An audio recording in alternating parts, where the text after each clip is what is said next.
After a generation 2002 world cup हम सब ने सोचा था कि ब्राजीलियन नेशनल टीम अगले 5-6 वर्ल्ड कप तक पूरे वर्ल्ड स्टेज को डोमिनेट करेगी, लेकिन ऐसा हुआ कि नहीं हुआ ये अब आज देख सकते हैं। 2002 में वर्ल्ड कप उठाने के बाद अगले 2 वर्ल्ड कप्स आप जाते हैं हाई एक्सपेक्टेशंस के साथ कि ये टीम कुछ बड़ा करेगी, लेकिन क्वार्टर फाइनल कर्स उनके ऊपर स्ट्राइक करती है। 2006 में वो फ्रांस से नॉकआउट हो जाते हैं और 2010 में वो इवेंचुअल रनर अप नीदरलैंड से एलिमिनेट हुए। उसके बाद आता है वो इनफेमस 2014 का सेमीफाइनल अगेंस्ट जर्मनी, जो आज तक ब्राजील की फुटबॉल हिस्ट्री में एक डार्क पेज की तरह दिखा जाता है। उसके बाद अब 2018 में बेल्जियम की उस गोल्डन जनरेशन से हारते हैं क्वार्टर फाइनल्स में, फिर आप नॉकआउट हो जाते हैं। उसके बाद भी ये कर्स आपका पीछा नहीं छोड़ती। ये 2022 में नेमार के एफर्ट्स के बदौलत क्रोएशिया के अगेंस्ट 3 मिनट रहते एक लीड आपने पाई थी, लेकिन वो आप बॉटल कर देते हैं और इवेंचुअली पेनल्टी शूटआउट्स में आप क्रोएशिया से हार जाते हैं। So what's in store for this Brazilian national team now?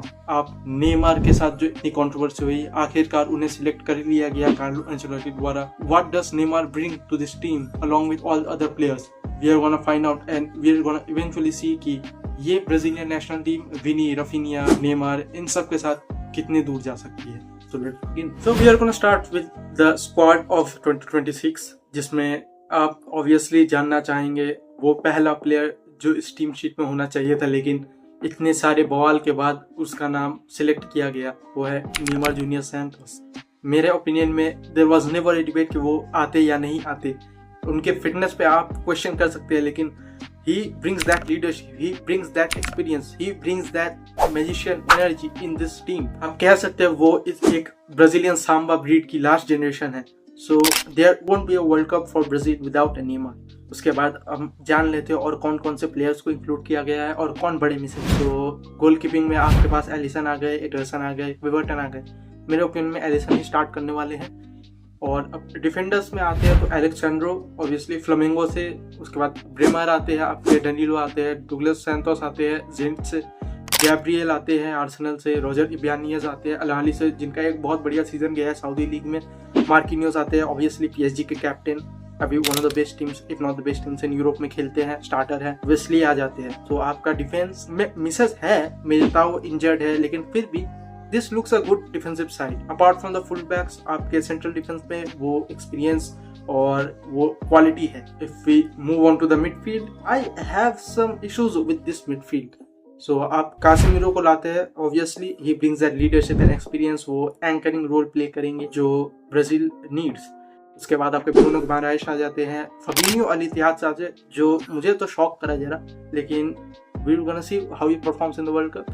Lucas Paqueta को आप लेते हैं और डनीलो सैंटोस एक बोटाफोगो के यंग सेंसेशन को आपने लाया। ये मिडफील्ड वैसे बुरी नहीं है, लेकिन मुझे वो डेप्थ, वो क्वालिटी डेप्थ नहीं दिख रही जो आप इंग्लैंड पे देखते हैं, स्पेन पे देखते हैं, पोर्तुगल पे देखते हैं अभी।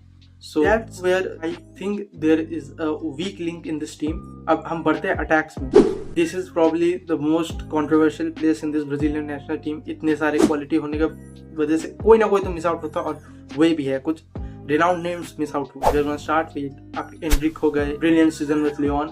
उसके बाद गैब्रियल मार्टिनेली आते हैं, जिनके हम आगे बात करेंगे उनके बारे में। इगोर थियागो को भी लिया जाता है, अगेन बात करेंगे आगे। लुइस एनरिके जेनिथ से और एक यंग प्लेयर्स को लिया जाता है। उसके बाद Matheus Cunha, no doubt he was gonna come. आपके रफीनिया, विनी ऑब्वियसली रहते, और रायन जो प्रीमियर लीग में अभी उभरते हुए आए हैं, नए player. Rodrigo obviously ACL injury हुई तो वो नहीं रहने वाले, लेकिन बिना इंजरी रहते हुए भी जाओ पेड्रो चेल्सी के बेस्ट स्ट्राइकर रहे इस सीजन। ऑब्वियसली 45 गेम्स में आपके 18 गोल्स और 6 असिस्ट चेल्सी के लिए एक पॉजिटिव रहे इस मीडियोकर सीजन में भी। लेकिन उनके ऊपर आपने इगोर थियागो को सिलेक्ट किया है। आप गैम्बल ले रहे हैं, लेकिन थियागो को उतना ब्राजीलियन नेशनल टीम का एक्सपीरियंस नहीं है जो जाओ पेड्रो पिछले 2 फ्रेंडलीज अगेंस्ट है। मुझे अगर याद हो, इंग्लैंड के अगेंस्ट अच्छा परफॉर्म किया तो उन्होंने regularly Premier League, one of the best leagues in the world में खेल रहे हैं। I think he would have brought something in this team. और रिचार्लिसन भी मिसिंग है इस टीम से। आपका स्पर्स का संग एक सीजन अच्छा नहीं गया, लेकिन हमने देखा पिछले वर्ल्ड कप में उनका परफॉर्मेंस जो था वो बढ़िया था।